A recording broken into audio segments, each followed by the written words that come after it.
You're listening to Sox in the Basement, a production of the Broadcast Basement Limited, where every show is 30 minutes of good and comes from a basement bar on the south side of Chicago.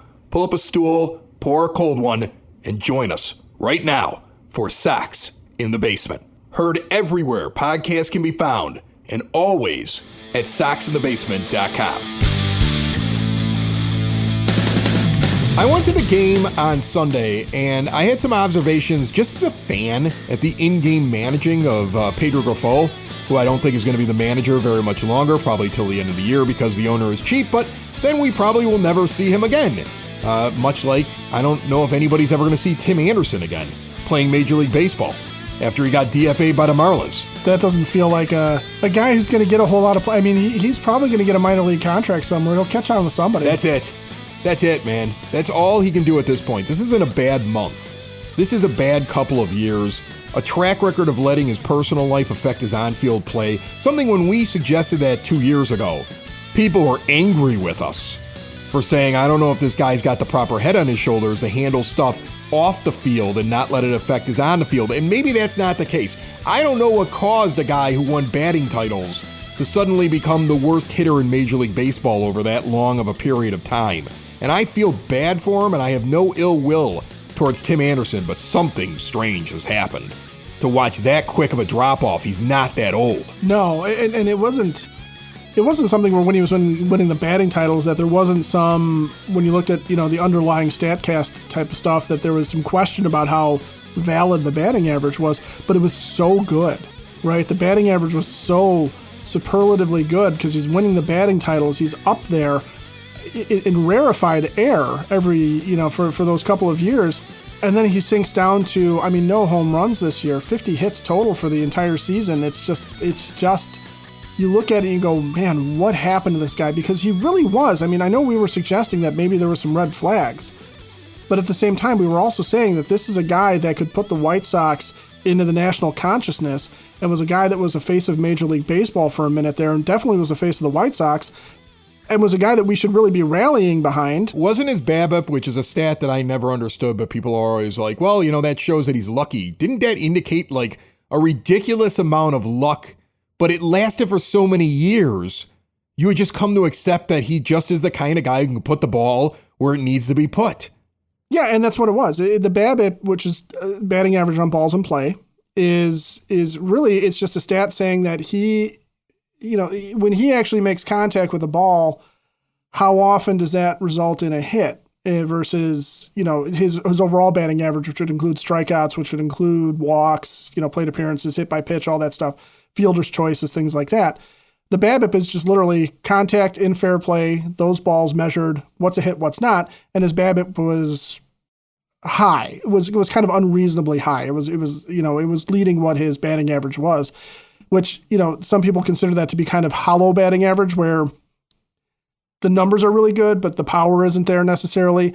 There's nothing that says like his exit velocity, his barrel rate, things like that were all that great. But yeah, his BABIP was inflated. And so people thought, well, the rug will come out from underneath him. But usually when you see a regression like that, it's like a guy who's hitting 330, 340 in that range might come down to 300, might come down to 290 something, right? Still be a very viable, good player and a guy who could be a leadoff hitter on a team, a guy who could bat anywhere in your lineup. And, was a guy that impressed Mike Trout with his ability to place the ball. And I think that was some of what Tim Anderson was able to do, was literally just sit there and say, I can see the hole and I want it to go there. He had excellent bat control, like kind of a supernatural ability there when he was in his prime, but it's escaped him. And it's either mental or it's physical or it's both, but whatever it is, it's a massively steep decline. And, between the measurables that suggested that he was never going to be able to maintain the high batting averages, the mental stuff that we saw, the gaffes in the field, and when he was going through something, when we knew, when the reports were out there that something was going on in Tim Anderson's life away from baseball. And don't forget, self-inflicted problems. Okay? Yes. And when he was distracted, you saw it on the field, because that's when he would charge in on a ball and drop it before he even had a chance to get a throw off. That's when his errors in the field were very clearly mental and lapse of concentration. And you saw it at the plate too, where, he would struggle at the plate and not be able to really do what he was able to do, which tells me it's a focus, concentration, and most likely it's a mental issue. and now he's been kicked around. He went into a free agency period where nobody really wanted him. He ends up with the Marlins, who didn't really need him. He was kind of a luxury item for them, and he's on a bad baseball team, and now he's out there. And the best thing that maybe could happen for him is if the Dodgers, for example, feel like they need middle infield help, no, they bring him in nobody's there. taking him. No major league team is taking him. There's too many other options out there. The Dodgers could trade a middle-of-the-road prospect for Paul DeJong right now and get more production for their middle infield. There's no reason to go out and get a Tim Anderson. So I honestly, I just don't see anybody wanting him now this year, and good luck to him. But I don't know. I don't know if you're ever going to see him play in the majors again. If he gets back into the majors, he's going to have to earn his way back in on a minor league deal. I want to talk about the Garrett Crochet stuff that came up this week, because to me, there's more than meets the eye when it comes to the story about the White Sox trying to extend Crochet, then Bob Nightingale saying no, they're going to end up trading him because they couldn't work out an extension. Then you see some others that cover the Sox, Steve Stone, Bruce Levine, on local media saying, no, that's not a true report, which is really interesting. And you just kind of look at this team and how they're operating right now. There's a few layers to pull back here that may give us some insight into what's actually going on in the front office. So I want to start with the Nightingale blurb that, we've talked about this before. He'll do an article. He'll then throw in things that he's learned around the league. Generally, his White Sox stuff is dead on. This is the guy that knew Tony La Russa was going to be the manager when none of us would have fathomed it. There's things that Bob knows, mainly because of the people Bob talks to. And the theory on this show has at least been, he's Reinsdorf's guy, he's La Russa's guy. It's that high up where he's getting his stuff from. So here's what he wrote, in case you missed it. The Chicago White Sox quietly engaged in brief contract extension talks with ace Garrett Crochet, but with no optimism towards reaching an agreement, the White Sox intend to trade him by the July 30th trade deadline. Stupid! The White Sox have 15 teams calling to express interest in Crochet, who's making just $800,000 and is under team control through 2026. The X factor for suitors will be determining just how much Crochet can help them in the pennant stretch and October. He has already pitched 94 and a third innings as a first-year starter, 21 more than his entire career total entering this season, and the White Sox and Crochet already have a firm plan in place to greatly limit his workload in the second half. It is quite possible that a team acquiring Crochet may have to offer a contract extension for him to lift those innings restrictions in the second half because of the potential of an injury risk. There's a ton there. Yeah, that's a lot of stuff to unpack right there. Right. My initial reaction to it is the Sox talked to Crochet. They probably sent a lowball offer. He said no. They're like, well, maybe we'll have to trade him. Now, here's the thing that really sticks out to me, and this is why I don't think it's realistic to trade Garrett Crochet. One, you've got multiple years. You don't need to trade him. Two, you've already got an innings limit on him. Are you really going to get max value for him when you're trying to sell him to a team and tell that team, if you get this pitcher, he's going to get you across the finish line to win a pennant, win a World Series? Because he's not going to be available to go out there and do that for you. He's going to have to either be shut down, he's going to hurt himself, or he's going to have to be on an innings limit. So is he really as valuable today as he would be a year from now if this continues and the Sox look to trade him before next trade deadline or in the offseason? Is this really his most valuable? And I think that's the thing I take from it. Everybody's talking about, well, you got to trade him because you got to get prospects. Because if we don't trade all of our players for prospects, how will we ever get players that could be like those players out of the prospect pool? It's so maddening to me. We got to constantly trade our players for prospects so we have plenty of prospects so that they turn into players that we can trade for more prospects. Right. We're like a farm team for real Major League Baseball teams. I hate this philosophy. It doesn't work. We've watched for the last decade. We've watched it not work.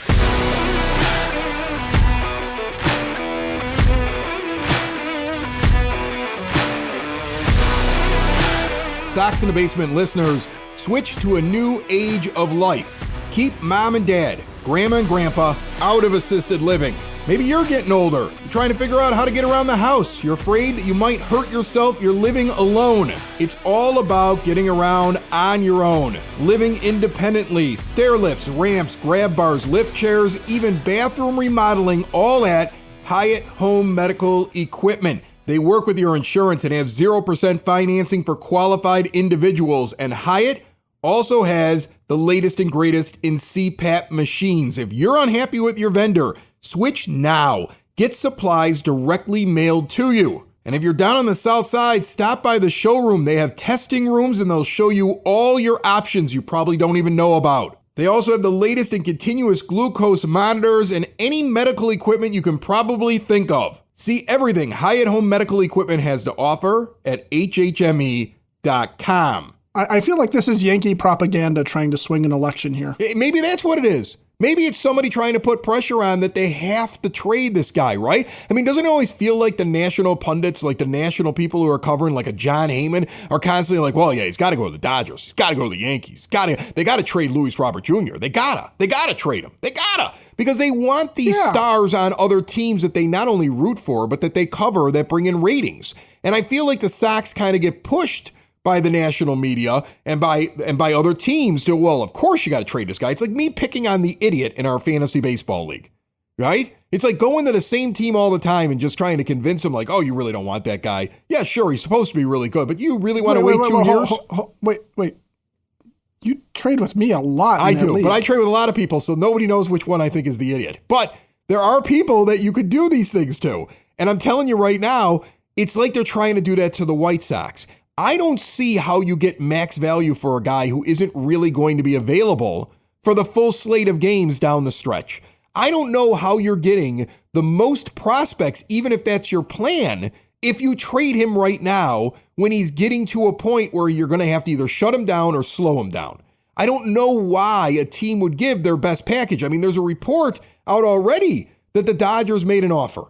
I see it on Dodger Blue, one of their blogs, but it's been on a few different things. Dodger Nation's reporting it, that the Dodgers offered a package to the White Sox and it was quickly shut down. They didn't even discuss it. They were like, not a chance. That's how far apart they are, because the Dodgers are looking at like, okay, well, how much will we be able to use him? And the White Sox are looking at it as, this guy could win a Cy Young, but he doesn't have his max value because he's not going to be able to pitch deep into the postseason. He's not going to go every 5 days in the second half. They already know that. Their manager admitted that 3 weeks ago to the press. It's a known fact.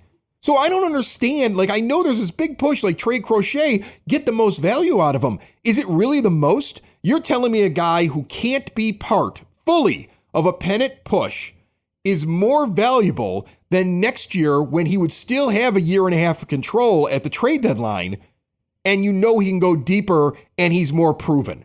I think Garrett Crochet midway through 2025 is more valuable than Garrett Crochet right now. And by midway through 2025, you may have a better handle as a team as to whether or not you want to keep him for that next year and a half. Rush to move him doesn't make any sense to me, because I don't think you're getting max value, and I don't think it's a smart move to always be looking to move a guy, because what, in 3 years you're going to lose him? Under that theory, you have to trade everybody on your team. At all times. But the only thing I can figure, if Nightingale is hearing from his sources that they really want to move Crochet, is that they believe this is max value because there's something about Garrett Crochet's physical makeup, something about what he does on the mound that they don't trust. Okay, that they think that this is as good as Garrett Crochet is going to get. They see something, Brian Bannister sees something that they don't like about Crochet. They believe in the velocity, they believe in the arm, they believe in whatever, but they think that this is as good as he's going to ever get. Now, I don't know. Do you believe that? I don't know that that's the case. People said that about Chris Sale too. People said Chris Sale's, his build and his motion and the effort that he put into his pitches was going to lead him to an injury. And eventually he did have one, but not before he won a World Series with the Red Sox after they acquired him.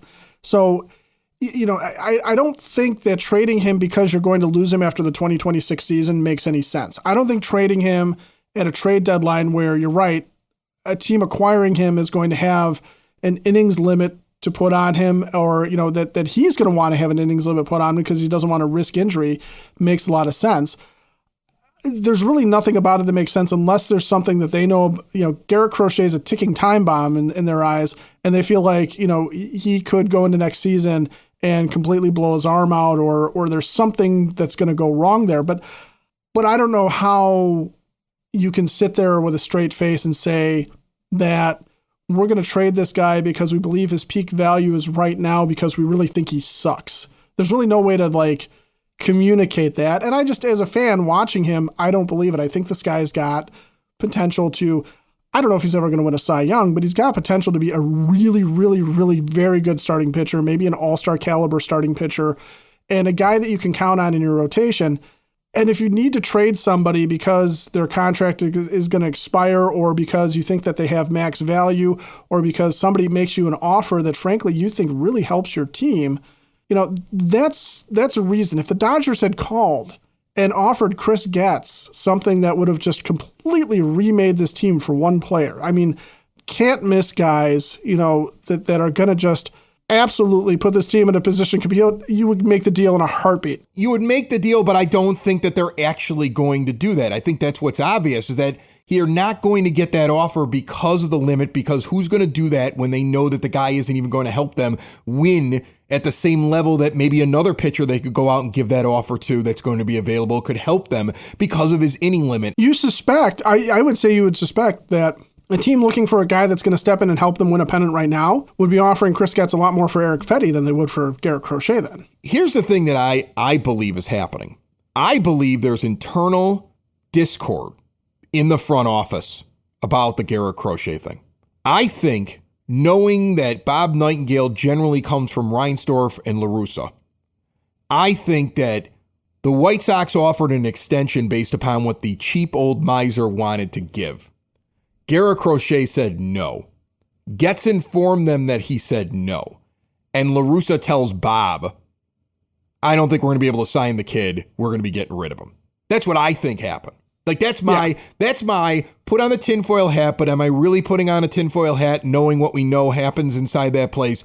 And he tells Bob he wouldn't take the offer, so we're going to have to trade him. And that's why Steve Stone's on the radio saying, I believe he'll be in a White Sox uniform for years to come after that report comes out. That's why Bruce Levine is trying to dispute the report as well, because there's somebody else in the front office that's like, whoa. I don't want to get rid of this guy.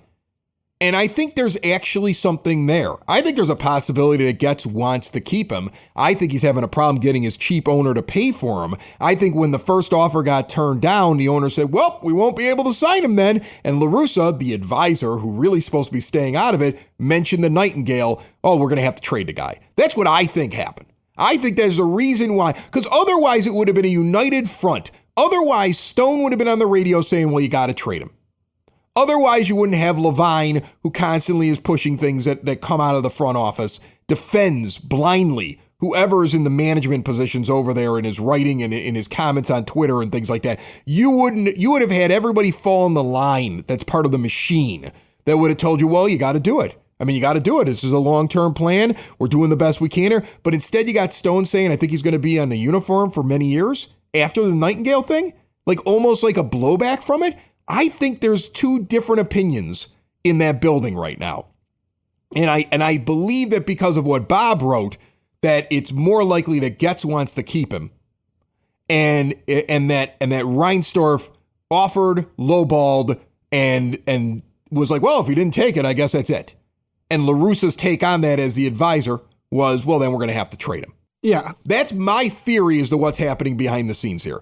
I really believe, looking at who's reporting what and what's coming out of this building, that it's not a consensus that they have to trade Garrett Crochet for many of the reasons that we just pointed out right here. Probably doesn't have the most amount of value, and why are you in a hurry to move on from him? Look at the pitching this team has.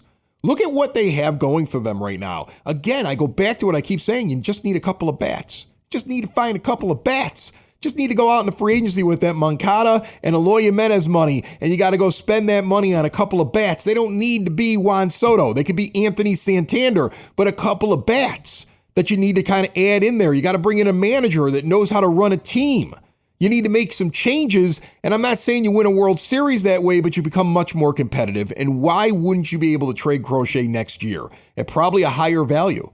Because I don't think the guy is going to get worse. And I think Chris Getz bets on himself and bets on his players. That's why he hung in there with Cease so long. Everybody in the world said he's got to take this deal. He's going to get stuck with him. He's got to get rid of him right away. And he held out and he held out and he held out and he got Drew Thorpe. Yeah. And Iriarte. And this young kid is playing the outfield. And all of them look really good right now. All of them look like an upside. He got the best package that he could find that was available to him. He didn't get pressured by the national media. He didn't get pushed around. He hung in there. I'm going to give him credit for that. Again, I don't know if he's the right guy in the job, but he at least doesn't get pushed. Okay, Rick Hahn would have just sat there and said, just give me your best two, give me 2 of your top 5 guys on MLB Pipeline and let me know their names before you send them over so I don't have to introduce myself. Yeah, Rick Hahn would have taken what the Orioles eventually gave for Corbin Burns, which was a named pitcher in DL Hall and a decently high prospect in Joey Ortiz, who has actually turned out to be really good for the Brewers, by the way. Ortiz has. Hall hasn't pitched at all this year. He's been hurt. And actually, I saw this on social media. Somebody was revisiting how badly we lost a Chris Sale trade when you stop and consider that Moncada hasn't fully done anything and Kopech is not been the ace that we thought he was going to be, and Sale's gone on to be very successful. I don't know, again, and I'd throw Luis Robert Jr. into this because there's a lot of push like, well, they got to trade Robert. And I don't know that you do right now because he's still, I mean, it's a bad year for him. You're not getting max value for him the way he's playing right now. You're not getting max value for the guy. You're the people who I think are pushing this in some ways are also White Sox fans and people around the team who still have an inflated view of what some of these guys are. I mean, and prospect lovers. Prospect lovers want to make trades. Too. Prospect lovers want to make trades because they want more prospects. And they're dominating the conversation right now because there's nothing to talk about when it comes to the team. So if you're sitting around and you're doing a radio show or you're doing a podcast or you're doing whatever, you're like, okay, I got to find content. Do I want to talk again about how bad this team is? How long can I do that for? So we start talking about the draft and we start talking about prospects. And it's feeding this idea that you got to move these two guys. And I don't know what the rush is.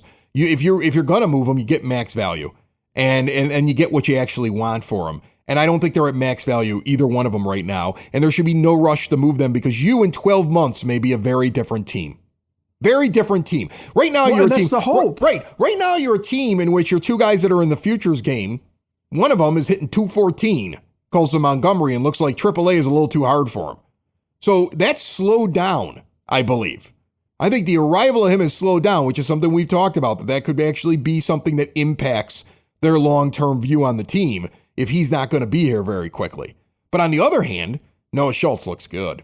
And all these other pitchers in Double-A and now Kai Bush is moving up to Triple-A, they all look good. You got a lot of pitching on this team. A lot of it. And pitching wins championships.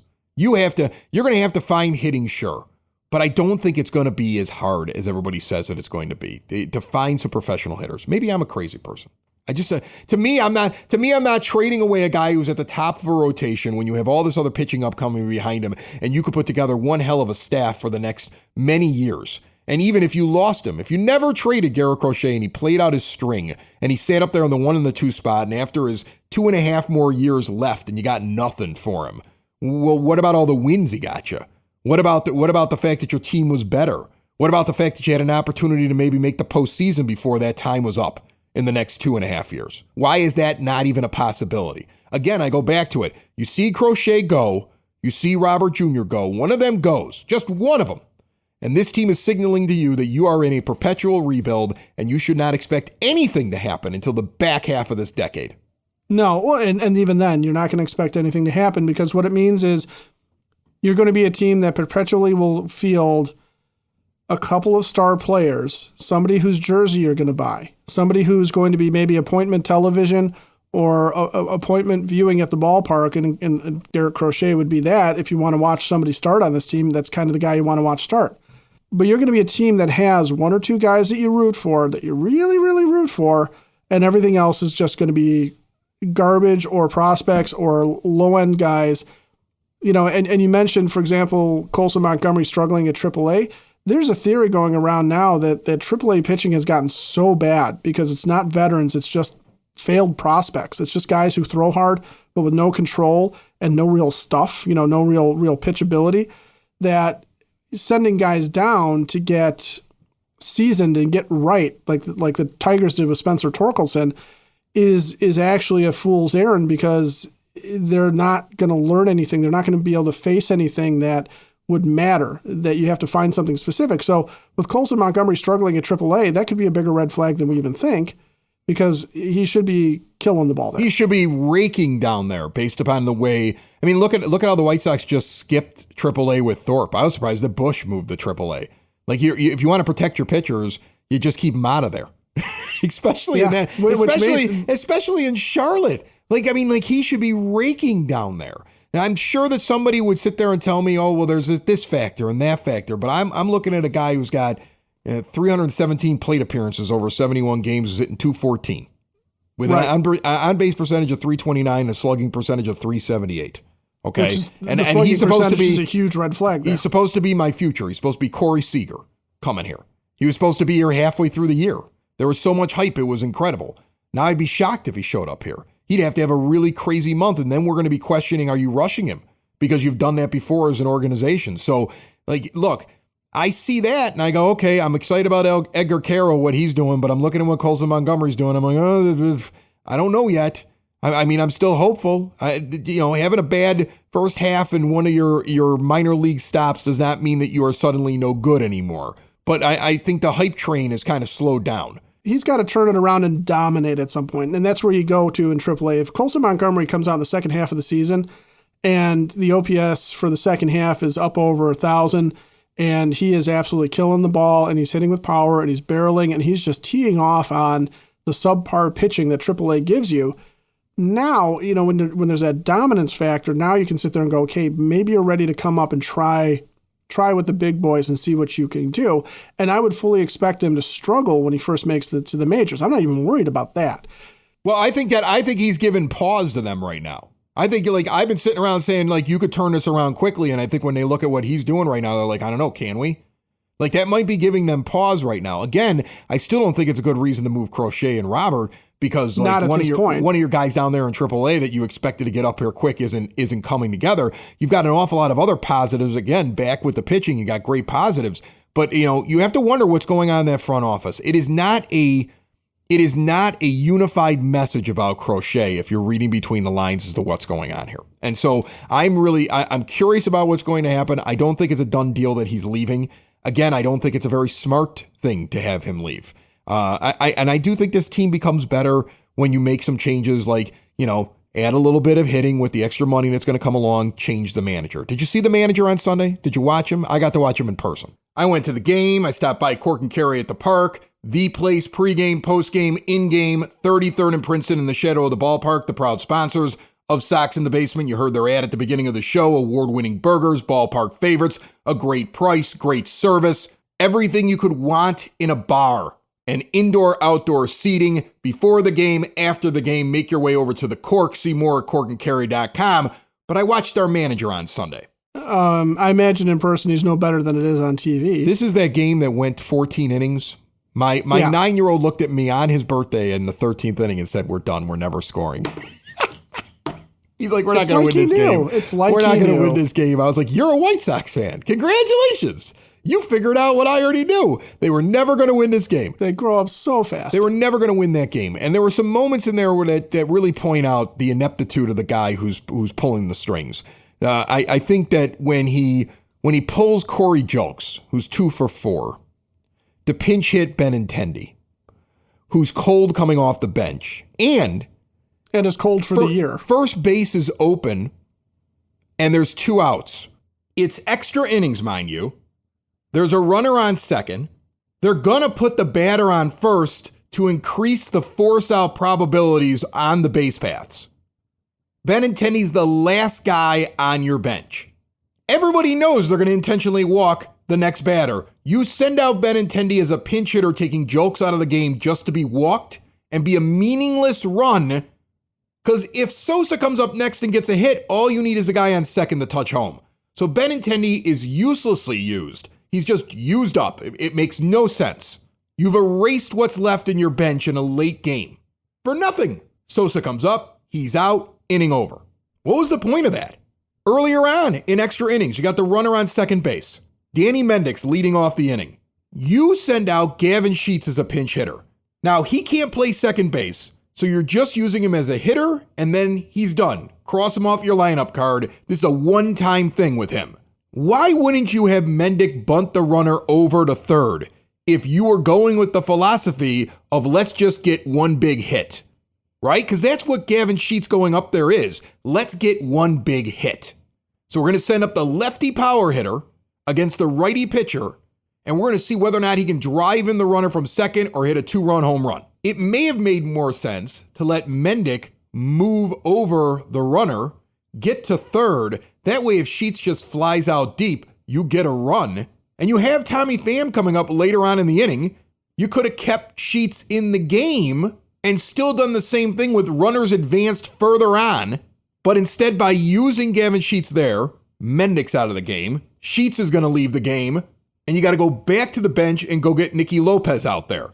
Like, he ran out of players late. Eloy Jimenez couldn't make it around the base paths. Earlier on in the game, he hits a ball down the right field line. It rolls around in the corner.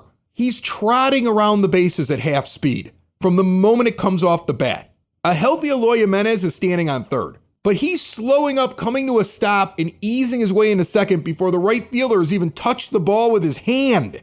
So later in the game, in extra innings, Eloy's on base. He can't run. You don't have anybody left on the bench to run for him. Total mismanagement, this guy. And then the other problem that's happening in extra innings is Luis Robert Jr. A run scores on a shallow fly ball to center field. He's backing up as he catches the ball. He did that Sunday. Tuesday night, he didn't even throw the ball home. I mean, I don't know if you would have gotten the guy, but try. You're catching it like it's a routine fly ball. And then he was station to station when they needed a run late in those extra innings. Station to station. He's the fastest guy out there. He's just jogging in the bases.